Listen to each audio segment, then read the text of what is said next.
Vamos lá, pessoal, vamos juntos. Sou o professor Júlio César Sanches, sou coordenador, professor titular aqui da pós-graduação de regularização de imóveis, que é a única pós-regularização de imóveis focada na prática e na regularização administrativa também, não só na registral. Tem até, acredito que tenha pós-regularização de imóveis, cursos, mas é aquele curso limitado, é uma revisão do direito civil, é uma enganação, né? Nós temos vários assuntos importantes para regularizar na prefeitura, na União, no Estado, na Receita Federal, não só no cartório. Então, uma pós, eu acredito que seja a única no Brasil que tem esse propósito, esse objetivo de verdade, foco na prática. Parabéns para você que escolheu. Vamos juntos aqui, hoje tem muito assunto para falar, tem muita coisa boa para falar. Vem comigo, lembrando que o professor presta o serviço de mentoria, eu atendo advogados do Brasil todo, então eu sou mentor. Muitos advogados marcam presencial, marcam online. Se você tem uma dúvida de uma regularização de uma grande área, pequena área, eu estou aqui para te ajudar, para fornecer instrumentos. Qual é a ação, qual é a ferramenta, como fazer, quanto cobrar, qual é a tese. Então eu posso te ajudar nessa mentoria. É só ligar no escritório e agendar essa mentoria particular, exclusiva, tá? Com muito carinho, online ou presencial. Se você for no escritório presencial, toma um café comigo, ficarei muito feliz. Vamos juntos aqui, regularização de imóveis é muito importante, é um assunto que vale a pena e essa pós é focada nos advogados, nos engenheiros, nos topógrafos, uma pós em frente, né? Então, vamos lá. Nós temos questões tributárias que nos interessam na regularização. Na regularização de imóveis, nós pagamos taxas, pagamos emolumentos, pagamos sim tarifas. Então, a questão tributária também está presente na regularização de imóveis e nós precisamos estudar numa pós-graduação de alto nível. Eu quero estudar com você. Eu quero trazer para você, isso é muito importante, nós temos então a regularização registral, que é a regularização feita no cartório. A regularização registral eu posso fazer para entregar a matrícula no nome do meu cliente. Esse é o objetivo da regularização registral, entregar a matrícula. Antes de 73 é transcrição. Antes de 73, transcrição. Após 73, matrícula. Quando eu falo de matrícula, é que nem SIC e CPF. A gente não erra. Hoje todo mundo chama de CPF, é o SIC. E a transcrição era o SIC e hoje o CPF, o nome é matrícula. Todo mundo tem que ter registro de propriedade. Só é dono quem registra, só é dono quem tem o imóvel regularizado lá no cartório de imóveis. Cartório de imóveis eu não posso escolher, é o competente. Cartório de imóveis é o competente. Então, eu consigo muitas vezes fazer uma escritura pública com vários tabeliões, qualquer tabelião, mas o registro do cartório de imóveis não. O registro de imóveis é por competência. Eu sempre brinco com os alunos, vou repetir isso. Se o registro de imóveis maltrata você, o que a gente faz? Engole o sapo, pede desculpa e volta. Porque não tem jeito. É por competência, é por bairro. Cada bairro, os bairros, muitos bairros seguem um cartório de imóveis. A competência de um cartório de imóveis. Competência, circunscrição, jurisdição, o nome que você quiser dar. Então, cartório de imóveis, nós precisamos saber que o cartório de imóveis ele é por competência, né? Eu não escolho o cartório de imóveis que eu quero.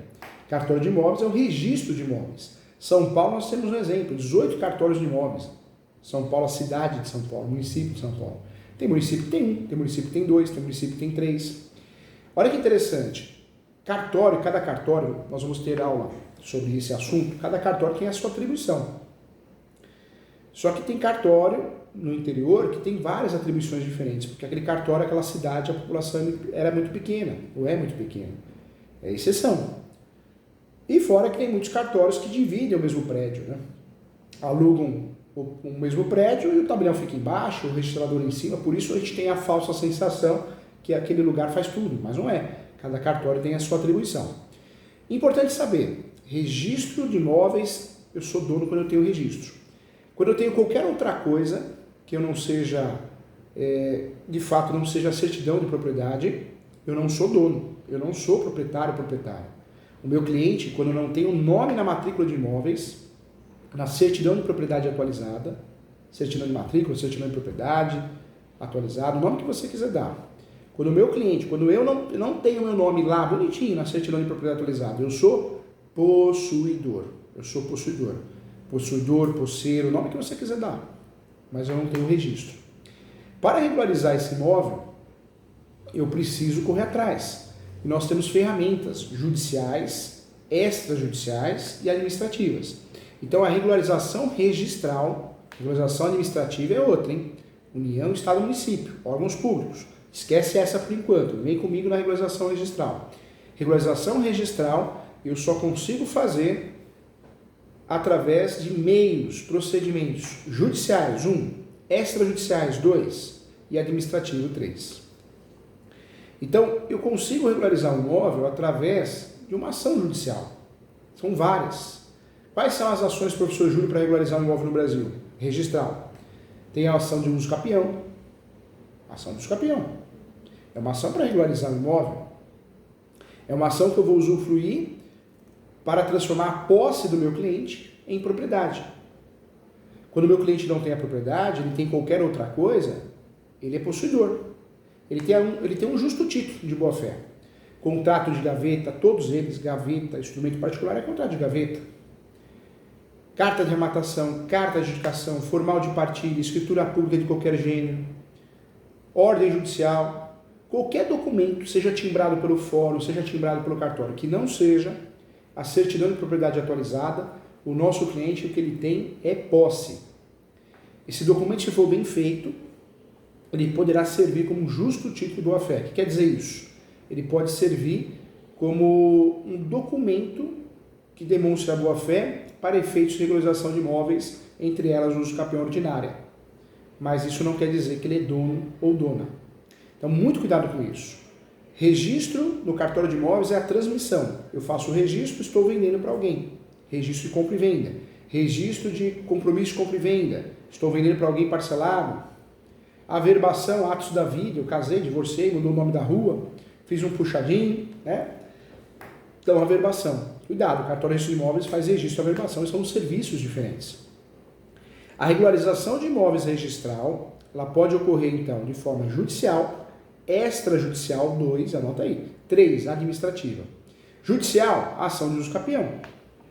Forma originária de adquirir propriedade. Judicial tem outras ações, não é só uso capião, não é só ação de uso capião que regulariza imóvel no Brasil. Nós temos ações importantes, entre elas, nós temos a ação de adjudicação compulsória, que é uma ação que eu obrigo o vendedor a transferir para mim, porque o vendedor, na verdade, recebeu e não transferiu, não assinou a escritura pública, então eu ingresso com essa ação para resolver o problema, a adjudicação compulsória. Ela vai obrigar o vendedor a transferir para mim, comprador. Se ele sumiu, se ele ou ela sumiu, ou sumiram, ou de fato não quiserem assinar, o judiciário vai expedir uma sentença, nessa sentença tem uma ordem judicial, chamada adjudicação compulsória, ou carta de adjudicação, e o registro do cartório, e eu passo a ser dono, resolvo o problema do meu cliente. Veja que lidar com regularização de imóveis, gente, é multidisciplinar, hein? Tem a presença do topógrafo, tem a presença do engenheiro civil, do arquiteto e do corretor de imóveis.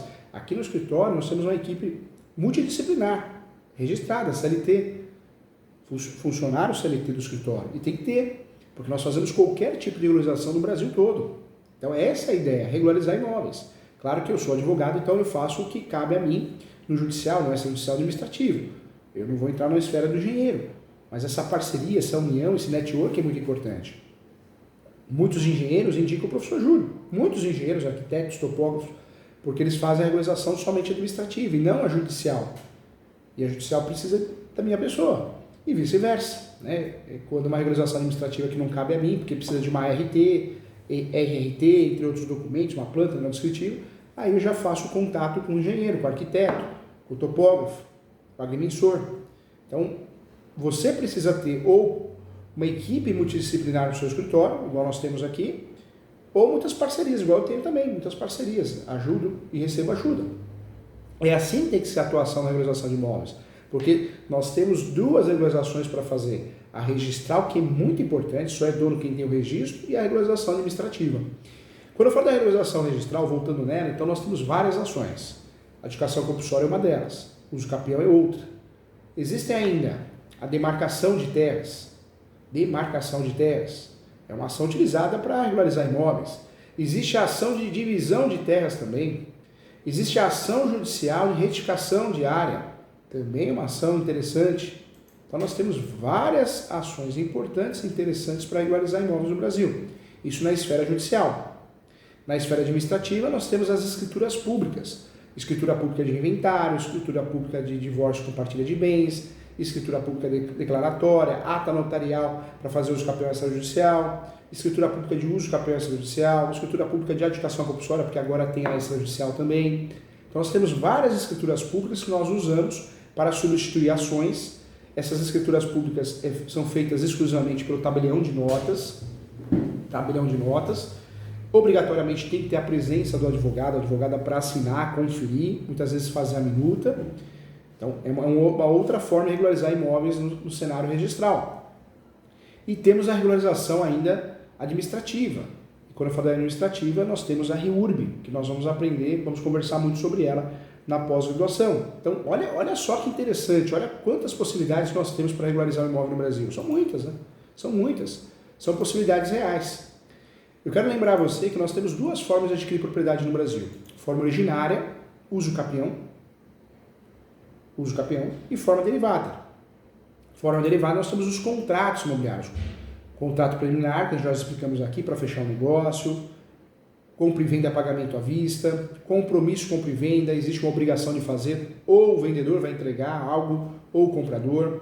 São obrigações. Compromisso, compra e venda. Existe ainda a promessa de compra e venda. Contrato que nós vamos utilizar quando eu compro o imóvel na planta. Cessão de direitos possessórios, estou comprando e vendendo um imóvel irregular. Porque muita gente ganha muito dinheiro no Brasil com posse. Porque compra o imóvel irregular, com o contrato correto, cessão de direitos possessórios e afins. Tem a cláusula, que é a cereja do bolo, a cláusula de soma de posse. Então eu compro a sua posse 10 anos, 15 anos, 20 anos, 30 anos, 5 anos e faço uso capião no meu nome. Meu nome, um dia de posse, um mês de posse. Isso é possível. Graças à tese da soma da posse. Isso é possível. Dá para mim fazer isso. Por isso muita gente ganha dinheiro, compra a posse, regulariza e vende o imóvel regularizado. Comercial, residencial, urbano, rural. É uma realidade. É um nicho de negócio milionário. É uma realidade. Então, nós temos várias formas de regularizar o imóvel. Nesse cenário, gente, o que eu quero falar para você? O uso capião é muito mal estudado. Na graduação de Direito, eu aprendi 2 espécies, 3. Tem muito curso fraco na internet que promete grandes honorários de advocacia, caixa preta, amarela, cursos que cobram caro de você e não entrega conteúdo. Mas o ser humano está tão fraco de cabeça que a pouca coisa é muito, né? Paga caro, mas o golpe está aí, quer quem quer. Uso capião, gente, nós temos pelo menos 36 espécies. Mais de 36 espécies no Brasil, são muitas. Nós estamos falando aqui, gente, de um mercado enorme. Quando nós falamos de regularização de imóveis no Brasil, tanto a regularização registral quanto a administrativa, a maioria do brasileiro não tem. O brasileiro tem até o imóvel no nome no cartório de imóveis, mas não tem na prefeitura regularizado. O brasileiro não costuma regularizar o puxadinho que ele fez para a filha morar, para o filho morar. Uma obra não é regularizada, não tem habites, não tem licença. Quantos comércios não tem nada, não tem licença, não tem nada, autorização, alvará do corpo de bombeiro, não tem nada. É uma realidade. Isso é muito comum no Brasil. Nós temos uma super irregularidade no Brasil. Registral, nos cartórios de imóveis, muita gente tem imóvel com contrato de gaveta e temos uma irregularidade administrativa. Foi feita uma pesquisa, gente, presta atenção aqui que isso é importante. No Brasil nós temos mais de 70% de imóveis irregulares. Mais de 70% dos imóveis no Brasil estão irregulares documentalmente, principalmente no cartório de imóveis. É uma realidade. O brasileiro compra e vende imóvel irregular o tempo todo, contrato de gaveta. É verdade. Vende imóvel e não tem o costume de fazer inventário, vende imóvel e não tem o costume de registrar. Adora o contrato de gaveta. Infelizmente a faculdade de Direito ensina 3 espécies de uso capião. A faculdade de Engenharia, né, também não ensina, não entra muito no mérito. Topógrafo, agrimensor. Então nós estamos nessa pós-graduação, a intenção é consertar tudo isso, porque a gente precisa entender do assunto de verdade, do que a gente pode fazer como prestador de serviço, como advogado, engenheiro, arquiteto, agrimensor, corretor, e o que a gente não pode fazer, a gente precisa entender também para poder delegar quem entenda de verdade, porque a gente vai entender do assunto e ninguém vai enganar a gente. Então isso é muito importante. É uma triste realidade no Brasil. Mais de 70% dos imóveis são irregulares. No Brasil, gente, então nós temos várias ferramentas para regularizar o imóvel. Dentro dessas ferramentas, nós temos 3 ferramentas: judicial, extrajudicial e administrativa. Em relação à ferramenta judicial, vamos focar na judicial agora. Esquece a extrajudicial e a ferramenta administrativa, que é a REURB e outras. Vamos falar juntos aqui, vem cá. O que eu quero que você saiba? A primeira ação judicial, estamos falando só das ações, tá? A primeira ação, eu sei que tem os campeões judiciais, mas deixa para lá, deixa para depois. A primeira ação que nós podemos usar para regularizar um imóvel é o uso capião.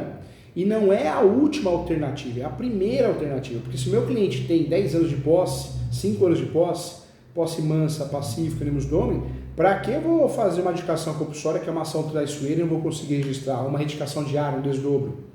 Tem cada idiota falando cada besteira na internet, gente.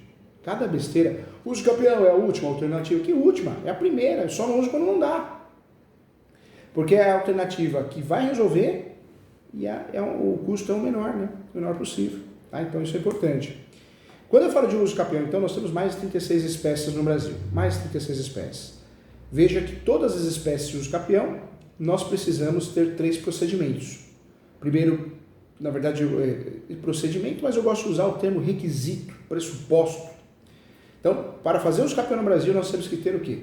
3 requisitos. Pronto, para não confundir. Senão você vai falar que vai confundir com o procedimento. Então, vamos mudar a linguagem aqui. Para fazer uso capião, você precisa de 3 requisitos. Pressupostos, requisitos, é a mesma coisa. Posse. Essa posse tem que ser qualificada. Posse qualificada para uso capião pode ser, de fato, a posse direta, eu moro, eu resido no imóvel, e pode ser a posse indireta. Eu alugo e empresto, e mesmo assim eu posso fazer uso capião. A posse também pode ser alternada, hein? Isso não aprende na faculdade, nesses cursinhos fracos da internet que promete dinheiro. Posse alternada é aquela posse que eu tomo conta. A chave do imóvel está no meu bolso. Eu tomo conta. Eu sou responsável pelo imóvel. Eu não alugo, não empresto, não moro, não tenho comércio. Mas eu sou responsável. Isso é posse alternada. Quem tem a posse alternada também pode fazer uso capião. Todo mundo que pensa em fazer uso capião tem que ter 3 requisitos, 3 pressupostos. São pressupostos obrigatórios em qualquer uso capião. Nós temos mais de 36 espécies. Então, alguma espécie de uso capião pode obrigar outra coisa, né? Pode trazer outras obrigações próprias daquele uso capião específico. Quando nós vamos fazer uma ação de uso capião, por isso a gente quer até pós de uso capião, justamente por isso, porque esse assunto tem que ser aprofundado, nós temos que escolher uma dessas 36 espécies. O uso capião é forma originária de adquirir propriedade. Professor, mas só pode fazer uso capião se não tiver outro imóvel no nome? Mentira!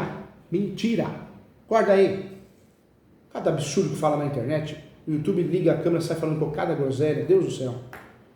Eu posso fazer uso capião? Sim, se eu tenho 20, 50, 1000 imóveis no nome. Só que eu tenho que escolher um uso capião que permita eu fazer uso capião mesmo tendo outro imóvel no nome. Extraordinário, ordinário. Eu posso ter quantos imóveis eu quiser no nome, no Brasil. Agora, se você escolher o uso capião especial, você não pode ter imóvel no nome. Veja que é daquele uso capião. Não é o que vendem para nós. Outro detalhe importante, muito importante. Quando eu opto em fazer uso capião, então eu tenho que analisar qual eu vou usar, porque alguns proíbem ter outros imóveis no nome. Não é a grande maioria, é a minoria. E alguns, como o especial, condicional, que é a mesma coisa, tanto condicional urbana, quanto especial urbana, ou condicional rural, quanto especial rural, além de não ter outro imóvel no nome, você não pode ter uma área superior, que no caso urbano, 250 metros quadrados. No caso do rural, 50 hectares. Então veja, nós temos, de fato, uso capiões que têm limite de metragem, não pode ser superior a 250 metros quadrados, no caso do urbano, e do rural, 50 hectares. E além disso, não pode ter outro imóvel no nome, mas esses requisitos são de algumas espécies, entre elas o uso capião condicional, o uso capião especial, tanto urbana como rural, o uso capião coletivo, o uso capião de abandono de lar. Não é de todas as espécies. Olha como o brasileiro entende pouco sobre o assunto. Olha como a gente precisa valorizar mais esse assunto, né?